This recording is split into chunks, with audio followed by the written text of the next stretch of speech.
How to become an expert at managing your money. Did you know that 71% of Americans identify money as a significant cause of stress in their lives? If you don't know how to manage your money, you're probably experiencing money going out as fast as it's coming in. Maybe there's unexpected bills that are popping up and you're unable to pay them. And maybe you're dissatisfied with the amount of money that's flowing into your life. I had to start my life all over again, and I literally had zero amount in my bank account. Now I wake up looking at my bank account feeling so filled of abundance that I have copious amounts of money in my bank account. I do practice something very daily, and I want to share that with you right now. In this video, I'm going to show you some tips on how I manage my money, and then you can also incorporate it in your world too, so it can just keep growing and growing. I've created this channel to help people step into wealth unapologetically.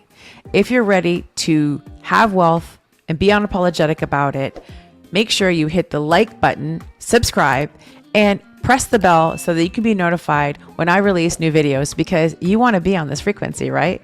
Okay, keep watching. People inherently fear money. They fear looking at it. They fear talking about it. But once we change that perspective, everything in our lives about money can change after that. The moment we decide that it's time to change, guess what? New things start happening for us.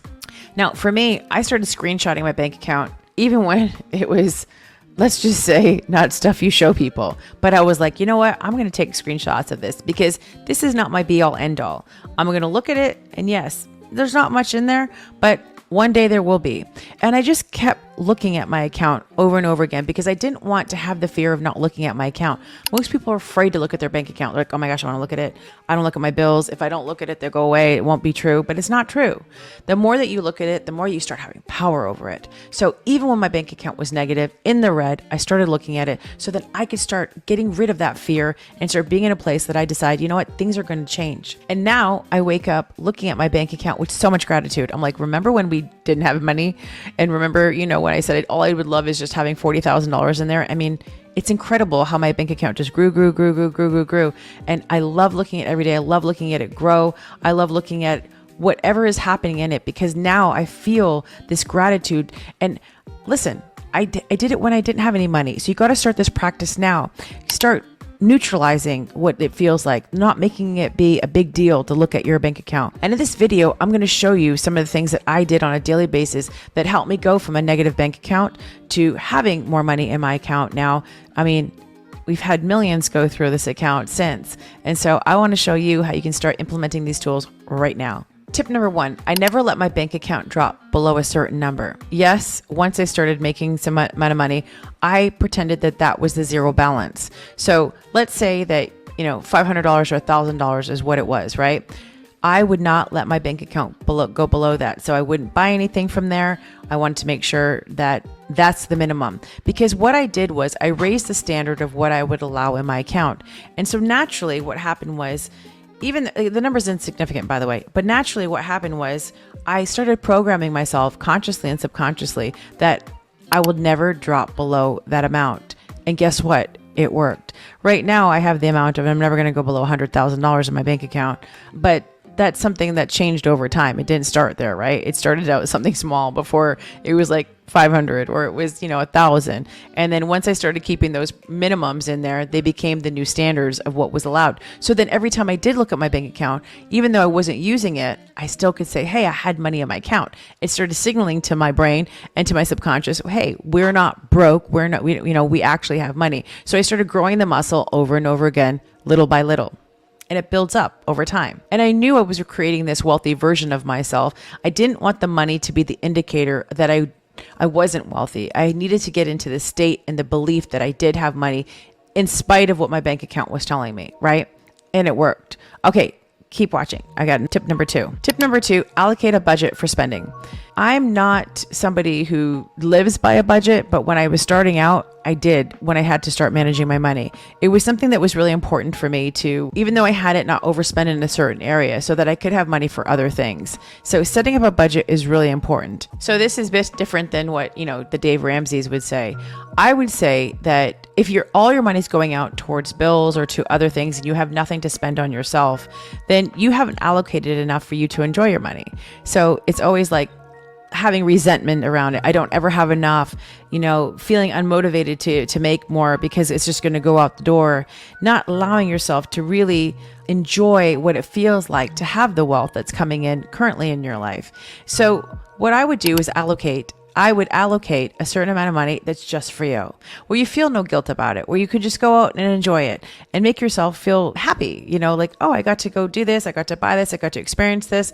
And then you start budgeting around, all the other things, but make sure you budget in some money into your budget for just you, just for fun, just to enjoy it, because it's so important that you're not just always spending, paying bills, doing this, because the more that you can feel that you can enjoy money, more money is going to come to you. You won't have that resentment. Really, really super powerful to know this because it changes your relationship with money. Number 2, carry cash in your wallet. It was probably one of the biggest tricks that I've ever done for myself. Now, if you open your wallet up, I'm opening my wallet and you see no money in there, you're gonna be like, oh, I'm broke. I have no money. I don't even like that word, I'm broke. What I started doing really, really small is started adding money to my wallet. Most people don't even have, the visceral feeling of what money feels like. They're constantly out there, using a card. They're not using cash. And what I like to do is keep cash in my wallet, have money in there for tipping, for when I need to do something. I like to tip $20 bills. I like to tip $1 bills. So I'd go get $101 bills from the bank and I'd keep that cash inside my wallet to tip my barista for Starbucks, tip, the doorman at a hotel, the drivers, whoever. And it's one of the things that I started doing even when I didn't have any money. I would use like $20, but once you start having the money in your wallet or wherever or your person, you'll start feeling that you have money. And this is what we want to do. We want to get into the frequency that money's always around us, that we always have it, that we're, money's there for us. It supports us. It's changing our mindset and our relationship with what we see money is. It's like, it's gone. I don't have enough. I'm in the lack. I'm in the loss. I'm desperate for more. So what I did was with the wallet, I would start with $5 and then you don't spend it. And then you work your way up to like having $20 in there. Go cash it in, $5, get a $20, put the $20 in there, then keep growing it. Maybe you grow it to $100. That's what I did. I would have $100 in my bank, my wallet all the time. Now my $100 have friends. I usually have more money in there, but we just came back from a trip. So if you can start doing that, you'll always feel wealthy. You'll always feel rich. You'll always feel like money's there. Super, super helpful. It is such a hack that if you understand how to do this, it will be a game changer for you. All right. So drop in the comments how much money you're actually going to put in your wallet, or if you actually do carry money in your wallet, or if you are going to start carrying money in your wallet, how much you're going to put in there. Number 4, have a budget for investments. One of the things that I think is really good is to start investing your money, putting it somewhere so your money grows for you. And a lot of the times we're afraid to put our money in investments because we're like, well, are we going to get back the return? Now, I would do some for sure ones. I'm not a financial planner or advisor, so you take this with a grain of salt, but you can put, especially your kids, since they're, before 50, the earlier you invest in a Roth IRA, the more money that you're going to get in return.